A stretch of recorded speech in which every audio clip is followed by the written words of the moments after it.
Hello' friends welcome back to my YouTube channel মই অনুৰাগ শৰ্মা আপোনালোক সকলোকে পুনৰবাৰ স্বাগতম জনাইছোঁ মোৰ ইউটিউব চেনেলটোলৈ চ' ফাইনেলি অসম লোক আয়োগ Assam public service কমিশ্যনে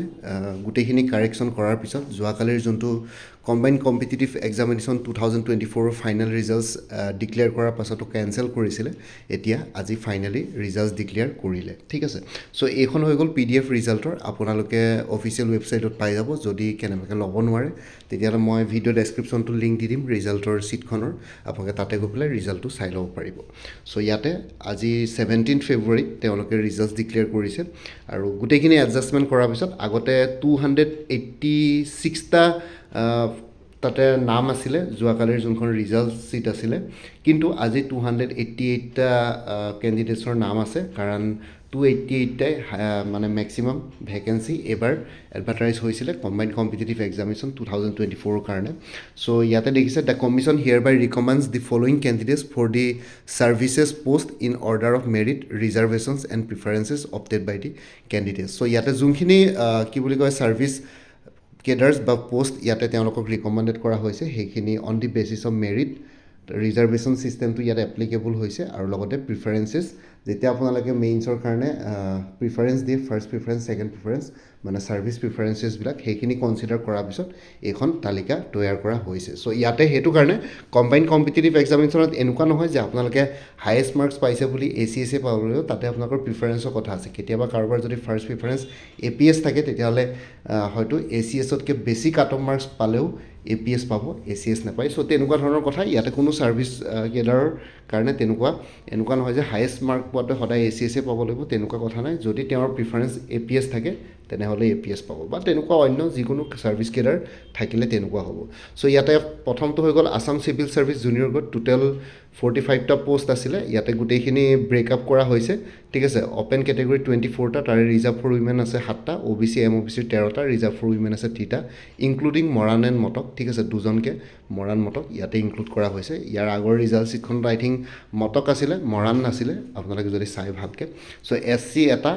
ST plains 5টা ৰিজাৰ্ভ ফৰ উইমেন আছিলে এটা ST হিলছ 2টা ঠিক আছে টোটেল 45জন কেণ্ডিডেটছক Assam civil service junior grade দিয়া হৈছে congratulations to all of you congratulations officers so' ইয়াতে ফাৰ্ষ্ট ৰেংক হৈ গ'ল নিহাৰ ৰঞ্জন ডেকা ঠিক আছে তেওঁ জেনেৰেল কেটেগৰীৰ পৰা বিলং কৰে জেনেৰেল মেল অ'পেন কেটেগৰীত পাইছে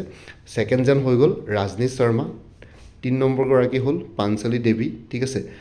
4 নম্বৰ প্ৰিয়ানুজ ভৰালী 5 নম্বৰ বিশাল দাস আৰু বাকী তেনেকৈ আহি আছে গোটেইখিনি চ' 45 নম্বৰ ৰোল নম্বৰৰ কাৰণে গোটেইখিনি কৈ নাযাওঁ আৰু কিন্তু congratulations to all of you বহুতেই ভাল লাগিলে আপোনালোকৰ ৰিজাল্ট ইমানখিনি কষ্ট কৰাৰ পিছত এইখিনি পালেহি আপোনালোকৰ কাৰণে এইটো এটা বহুত ডাঙৰ আৰু বহুত কঠিন জাৰ্ণি আছিলে কিন্তু আপোনালোকে পূৰা কৰিলে এতিয়া আপোনালোকে ফাইনেলি এজন অফিচাৰ হ'ল এতিয়া আশা কৰোঁ যে আপোনালোকে ভাল কাম কৰি যাব অসমৰ কাৰণে অসমৰ ৰাইজৰ কাৰণে গোটেইখিনি আপোনালোকৰ হাততে থাকিব গোটেই এডমিনিষ্ট্ৰেটিভ মেচিনাৰীটো ঠিক আছে চ' এইখিনি হৈ গ'ল বাকী ইয়াতে টোটেল 45জন কেণ্ডিডেটছ ইয়াতে ছিলেক্ট কৰা হ'ল লাষ্টৰজন হৈ গ'ল অমূল্য দাস SC মেলৰ পৰা বিলং কৰে ঠিক আছে এক্স ছাৰ্ভিচমেন কেটেগৰী দুজন আছে ছেকেণ্ডটো হৈ গ'ল Assam police service junior grade ইয়াতে 20জন কেণ্ডিডেটছক লোৱা হৈছে ঠিক আছে আৰু ইয়াতে প্ৰথমজন ৰেংক নম্বৰ 1 ভাস্কৰ জ্যোতি মেধি ছেকেণ্ডজন হৈ গ'ল অম্লান বৰুৱা 3 নম্বৰজন হ'ল ধৃতিমান বৰ্মন 4 নম্বৰটো হৈ গ'ল চিন্ময় কপিল 5 নম্বৰ হৈ গ'ল প্ৰাৰ্থনা কৌশিক তেনেকৈ আছে ইয়াতে টোটেল কেণ্ডিডেটছ 20জনক আছাম পুলিচ ছাৰ্ভিচ কেডাৰ দিয়া হৈছে ACS আৰু APSৰ পে স্কেল গ্ৰেড পে একেই ঠিক আছে তাৰপিছত হৈ গ'ল লেবাৰ অফিচাৰ টোটেল 2জন ৰেহানা খাতুন আৰু কিশোৰ নিৰোলা ঠিক আছে দুজনক ছিলেক্ট কৰা হৈছে তাৰপিছত হৈ গ'ল ডিষ্ট্ৰিক্ট ট্ৰেন্সপৰ্ট অফিচাৰ মানে আমাৰ DTO ইয়াতে DTOৰ কাৰণে কৌশিক কাশ্যপ শইকীয়া আৰু তুষাৰজিৎ মেধি এতিয়া আপোনালোকক মই এটা কথা কৈছোঁ ইয়াতে ডিষ্ট্ৰিক্ট ট্ৰেন্সপৰ্ট অফিচাৰ হোৱাটো এটা বহুত ডাঙৰ কথা ষ্টাৰ্টিঙতে আপোনালোকে জইন কৰি যদি DTO হ'ব পাৰে বহুত ডাঙৰ কথা কাৰণ আপোনালোকে যদি MVI বা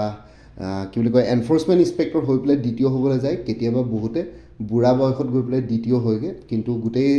মানে 25 ইয়াৰ্ছ 30 ইয়াৰ্ছ এনেই গুচি যায় ঠিক আছে কিন্তু ইয়াতে ষ্টাৰ্টিঙতে DTO হ'লে মানে এটলিষ্ট আপোনালোকে ডেপুটি কমিশ্যনাৰ ট্ৰেন্সপৰ্ট হৈ পেলাই ৰিটায়াৰ হ'ব পাৰেগৈ ঠিক আছে এটলিষ্ট তাতকৈ ওপৰলৈও যাব পাৰে কিন্তু মই জাষ্ট কৈছোঁ ডেপুটি কমিশ্যনাৰ ট্ৰেন্সপৰ্ট হ'বগৈ পাৰিব চ' DTO দুজন হৈছে congratulations to both of you বাকী হৈ গ'ল ব্লক ডেভেলপমেণ্ট অফিচাৰত আপোনালোকৰ টোটেল 9জন লোৱা হৈছে তাৰে Rosnina Parvin, rank number 1, rank 2 Kopil Nath, rank 3 Wasim Ahmed, rank 4 Gitartha Gaurav Datta, rank 5 Tesmia Azad, so teneke ase gotekhini. Rank 6 Prabhati Datta, so tenuka tonake ase total yata 9 jon asile. Yata 9 jonok block development officer video dia hoise, video to eta bhal respectable job hoy. Next to হয়ে গ'ল assistant manager বা assistant industries officer বা চুপ্ৰিটেণ্ডেণ্ট of industries ইয়াতে total 23টা post আছিলে তাৰ কাৰণে প্ৰথমজন হৈ গ'ল ধ্ৰুৱজ্যোতি দাস 2 নম্বৰজন হ'ল অভয় শৰ্মা 3 নম্বৰটো হ'ল ৰিমিছা চৌধুৰী 4 নম্বৰটো পূজা কলিতা 5 নম্বৰ অন্তৰীক্ষা শৰ্মা ঠিক আছে তেনেকে আছে সো ইয়াতে টোটেল 23 জনক এছিষ্টেণ্ট মেনেজাৰ নহয় বা এছিষ্টেণ্ট ইণ্ডাষ্ট্ৰিজ অফিচাৰ নহয় বা চুপ্ৰিটেণ্ডেণ্ট অফ ইণ্ডাষ্ট্ৰিজ ইয়াতে যেনো 3টা পোষ্ট দিয়া আছে ইয়াৰ ভিতৰত যিকোনো এটা পোষ্ট আপোনালোকে এজাইন কৰিব পাৰে নহয় এছিষ্টেণ্ট মেনেজাৰ নহয় এছিষ্টেণ্ট ইণ্ডাষ্ট্ৰিজ অফিচাৰ নহয় চুপ্ৰিটেণ্ডেণ্ট অফ ইণ্ডাষ্ট্ৰিজ যিকোনো এটা পোষ্ট ইয়াতে এজাইন কৰিব পাৰে আপোনালোকক ঠিক আছে সো ইয়াতে টোটেল 23 জন আছিল নেক্সটটো হৈ গ'ল assistant registrar of cooperative societies দুটাই পোষ্ট আছে মানসৱেতা দাস rank 1 rank 2 মিণ্টু নাথ ঠিক আছে দুজনক কংগ্ৰেচুলেশ্যনছ থাকিলে Assam finance service junior grade 2 এইটো এটা ক্লাছ 1 গেজেটেড অফিচাৰ পোষ্ট হয় আসাম ফাইনেন্স সাৰ্ভিস কিন্তু Assam account service Assam audit service হেবোৰ ক্লাছ 2 গেজেটেড অফিচাৰ পোষ্ট কিন্তু আসাম ফাইনেন্স সাৰ্ভিস এটা ক্লাছ 1 গেজেটেড অফিচাৰ পোষ্ট বহুতে ৰেসপেক্টেবল জব হয় আপোনালোকে ষ্টাৰ্টিংতে একাউণ্টছ অফিচাৰ হ'ব নহয় বা ট্ৰেজাৰী অফিচাৰ হ'ব জয়েন কৰি পেলাই আসাম ফাইনেন্স সাৰ্ভিস কেডাৰৰ আণ্ডাৰত ঠিক আছে আৰু ইয়াতে আপোনালোকে যদি এছিষ্টেণ্ট একাউণ্টছ অফিচাৰ হয় আসাম একাউণ্টছ সাৰ্ভিসৰ আণ্ডাৰত তেতিয়া এছিষ্টেণ্ট একাউণ্টছ অফিচাৰ বা একাউণ্টছ অফিচাৰ হওঁতে এটলিষ্ট 20 বছৰতকৈ বেছি সময় লাগি যায় ঠিক আছে বহুত শ্ল' হয় প্ৰমোচনেল প্ৰস্পেক্টটো এছিষ্টেণ্ট একাউণ্টছ অফিচাৰ কিন্তু যদি আসাম ফাইনেন্স সাৰ্ভিসত ডাইৰেক্ট হ'ব পাৰে তেতিয়াহ'লে আপোনালোকে ষ্টাৰ্টিঙতে সোমাই পেলাই জইন কৰি একাউণ্টছ অফিচাৰ নহ'বা ট্ৰেজাৰী অফিচাৰ হ'ব পাৰে ঠিক আছে মই বিভিন্ন ধৰণৰ ছাৰ্ভিচ কেডাৰবিলাকৰ ওপৰত বহুতবিলাক ভিডিঅ' বনাই থৈ দিছিলোঁ ঠিক আছে salary work profile career progression সেইবিলাকৰ ওপৰত আপোনালোকে ভিডিঅ'ছবিলাক চাই ল'ব কাকো ডিম'টিভেট কৰা নাই চবেই বহুত সমানে কষ্ট কৰিছে সকলোৱে ভাল ৰেংক পাইছে গোটেইবিলাক ছাৰ্ভিচ কেডাৰ ভাল ইয়াতে অকল ক্লাছ 1 আৰু ক্লাছ 2 গেজেটেড অফিচাৰৰ পোষ্ট আছে কম্বাইন কম্পিটিটিভ এক্সামিনেশ্যন বা যোনটো আমি ষ্টেট চিভিল ছাৰ্ভিচেছ এক্সামিনেশ্যন বুলি কওঁ এইটো এটা প্ৰেষ্টিজিয়াছ চিভিল ছাৰ্ভিচেছ এক্সামিনেশ্যন ষ্টেটৰ আটাইতকৈ ডাঙৰ পৰীক্ষা হয় আমাৰ ষ্টেটৰ ঠিক আছে চ' আপোনালোকে এই পৰীক্ষাটো ক্লিয়াৰ কৰিছে যদি অভিয়াছলি আপোনালোকে বহুত কষ্ট কৰি ইমানখিনি পাইছেগৈ ৰেংক 1ত আছে अस्मिতা আখতাৰ 2 নম্বৰ আছে পাৰ্ভেশী দেৱ ঠিক আছে তেনেকুৱা ধৰণকে আছে 3 নম্বৰ আছে নয়নজ্যোতি বৈশ্য 4 নম্বৰ উদয় শংকৰ গগৈ 5 নম্বৰ অনামিকা গোস্বামী চ' তেনেকৈ আসাম ফাইনেন্স সাৰ্ভিসত এনেকুৱাকৈ ৰেংকবিলাক আছে টোটেল 53 জন কেণ্ডিডেটছক 53rd ৰেংকটো হৈ গ'ল বন্দন শইকীয়া নেক্সটটো হৈ গ'ল তেওঁ PWBD candidates persons with benchmark disability বাকী আসাম আৰ্বান এডমিনিষ্ট্ৰেটিভ ছাৰ্ভিচ এইটো এটা ক্লাছ 1 গেজেটেড অফিচাৰ পোষ্ট হয় টোটেল 5টা ফাৰ্ষ্ট ৰেংক হয় যোগানন্দ চেতিয়া ঠিক আছে চ' মোৰ কেতিয়াবা প্ৰনাউন্সিয়েশ্যন অলপ ভুল হ'ব পাৰে নামবিলাক কওঁতে মই পটককৈ লৰালৰিকৈ চাই গৈ আছোঁ আৰু ইমান স্পেলিংবিলাক চোৱা নাই চকুত যোনটো পৰিছে সেইটোকে কৈছোঁ চ' বেয়া নাপাব নেক্সটটো হৈ গ'ল ছেকেণ্ডটো অভিলাষ বৰা থাৰ্ডটো হৈ গ'ল কিশোৰ পেগু 4 নম্বৰ বিশাল জেইচি আৰু 5 নম্বৰ হৈ গ'ল লক্ষ্মণ প্ৰসাদ চাপাগেন ঠিক আছে চ' এনেকুৱা ধৰণৰকৈ টোটেল 5 জনক ইয়াতে চিলেক্ট কৰা হৈছে Assam urban administrative service junior grade 2ৰ কাৰণে নেক্সট হৈ গ'ল ইনস্পেক্টৰ অফ টেক্সেছ ইয়াতে 51টা পোষ্ট আছিলে তাৰে অপেন কেটেগৰী 40 জন আছিলে চ' ইয়াতে ফাৰ্ষ্ট পজিশ্যন হৃতৃষ্ণা দত্ত ঠিক আছে Hritrishna Dutta rank 1 rank 2 Sweta Panchani rank 3 Manas Pratim Deka rank 4 Himakshi Barua rank 5 Ritisha Bora rank 6 Anubhav খনিকৰ চ' এনেকুৱা ধৰণৰকৈ আছে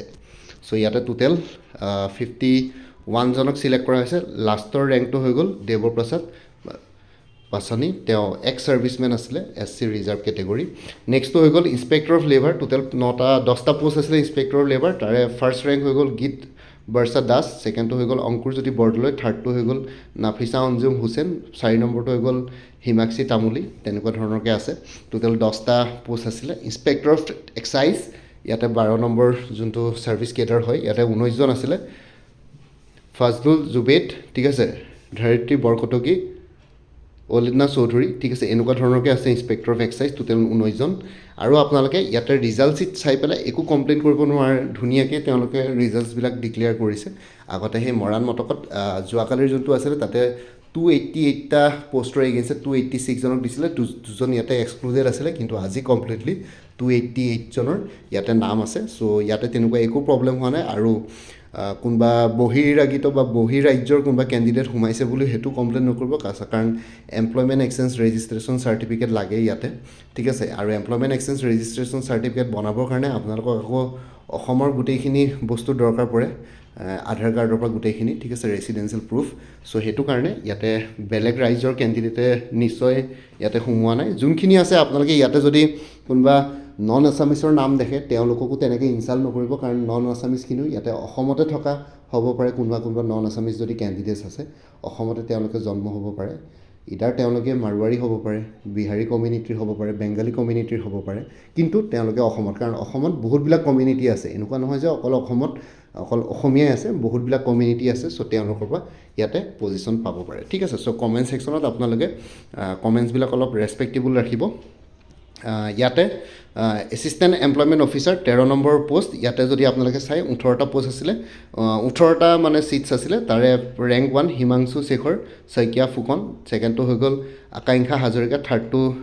নীলাদ্ৰী মহন্ত ফ'ৰ্থ ৰাজীৱ কলিতা ফিফ্থ সঞ্জীৱ শৰ্মা চ' তেনেকুৱা ধৰণৰকৈ আছে টোটেল 18টা 14 নম্বৰটো হৈ গ'ল ছাব ৰেজিষ্ট্ৰাৰ 13টা ঠিক আছে ইয়াতে প্ৰথমটো হৈ গ'ল বিভাসৱান আদিত্য শইকীয়া মৃগাক্ষী ভট্টাচাৰ্য 3 নম্বৰটো হৈ গ'ল নয়নজ্যোতি বৰ্মন 4 নম্বৰটো ৰাহুল বৰ্মন 5 নম্বৰ ময়ূৰী শৰ্মা চ' তেনেকুৱা ধৰণৰকৈ আছে টোটেল 13টা 5 নম্বৰটো হৈ গ'ল 15 নম্বৰটো হৈ গ'ল Assam audit service assistant audit officer ইয়াতে 1 নম্বৰটো হৈ গ'ল নিশামণি দাস 2 নম্বৰটো হৈ গ'ল হিমাশ্ৰী শৰ্মা ঠিক আছে হীৰক ৰাজবংশী তেনেকুৱা ধৰণৰকৈ আহিছে 5 নম্বৰটো হৈ গ'ল 4 নম্বৰটো হৈ গ'ল জিনামণি ৰাজবংশী 5 নম্বৰটো হৈ গ'ল বিটু আগৰৱালা মোৰ ফ্ৰেণ্ডে হয় তেওঁ মই আজি কেইদিনমানৰ আগতে তেওঁক লগ পাইছোঁ ঠিক আছে বিটু আগৰৱালা কংগ্ৰেচুলেশ্যনছ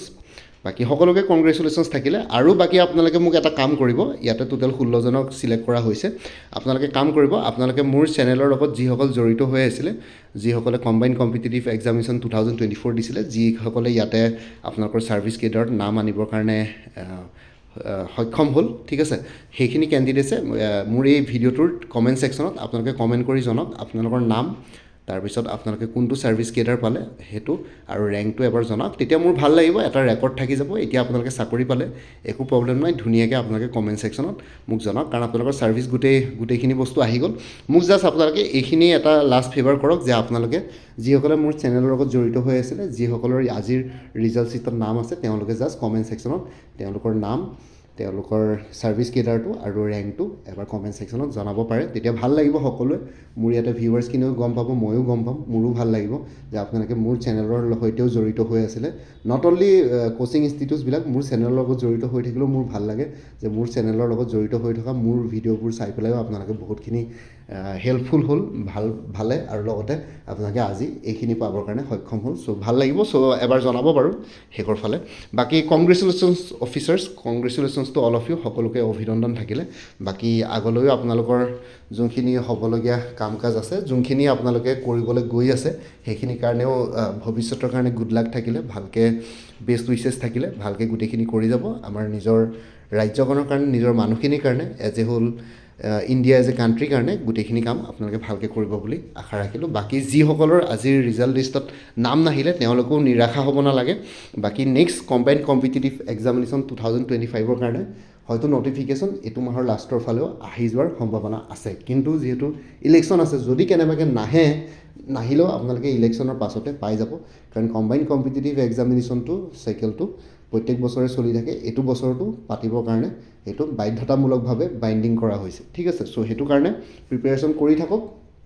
নিৰাশা নহ'ব এতিয়া নেক্সট টাইমৰ কাৰণে লাগি যাওক কেনেবাকৈ যদি আজি নাম নাই নেক্সট টাইমৰ কাৰণে লাগি যাওক কেনেবাকৈ যদি কাৰোবাৰ প্ৰিলিমছ ক্লিয়াৰ হোৱা নাছিলে নেক্সট টাইমৰ কাৰণে লাগক কেনেবাকৈ যদি কাৰোবাৰ মেইনছ ক্লিয়াৰ হোৱা নাছিলে মেইনছ কাৰণে লাগক অ'কে নেক্সট কম্বাইন কম্পিটিটিভ এক্সামিনেশ্যনৰ কাৰণে লাগক কাৰোবাৰ যদি ইণ্টাৰভিউ ক্লিয়াৰ নহ'লে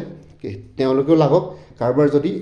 ইণ্টাৰভিউ ক্লিয়াৰ নহ'লে আজিৰ লিষ্টখনত নাম নাই তেতিয়াহ'লে তেওঁলোকেও আৰম্ভ কৰি দিয়ক আৰু যিসকল নতুন এক্সপিৰিয়েঞ্চ আছে তেওঁলোকেও প্ৰিপেৰেশ্যন আৰম্ভ কৰি দিয়ক আজিৰ পৰাই প্ৰিপেৰেশ্যন আৰম্ভ কৰি দিয়ক আজিৰ দিনটো বাৰু ৰেষ্ট লওক একো নাই ৰিজাল্ট ডিক্লেয়াৰ কৰিছে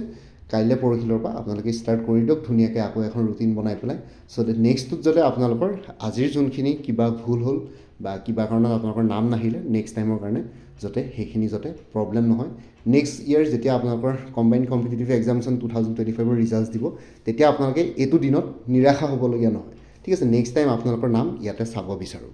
ঠিক আছে so' congratulations to all of you বাকী সকলোলৈ ধন্যবাদ থাকিলে বাকী আপোনালোকে কমেণ্ট ছেকশ্যনত জনাওক কাৰ ৰেংক কিমান পাইছে ছাৰ্ভিচ কেটাৰ কোনটো এলট হৈছে আৰু নামটো এবাৰ জনাব তেতিয়া মোৰ ভাল লাগিব আগতেও ইয়াৰ আগতে মই কেঞ্চেলেশ্যনৰ ৰিজাল্টছ যে কেঞ্চেল হ'ল তাৰ ওপৰত এটা ভিডিঅ' দিছিলোঁ তেতিয়াও কেইজনমান কেণ্ডিডেটছে মোক জনাইছিল বাৰু তেওঁলোকৰ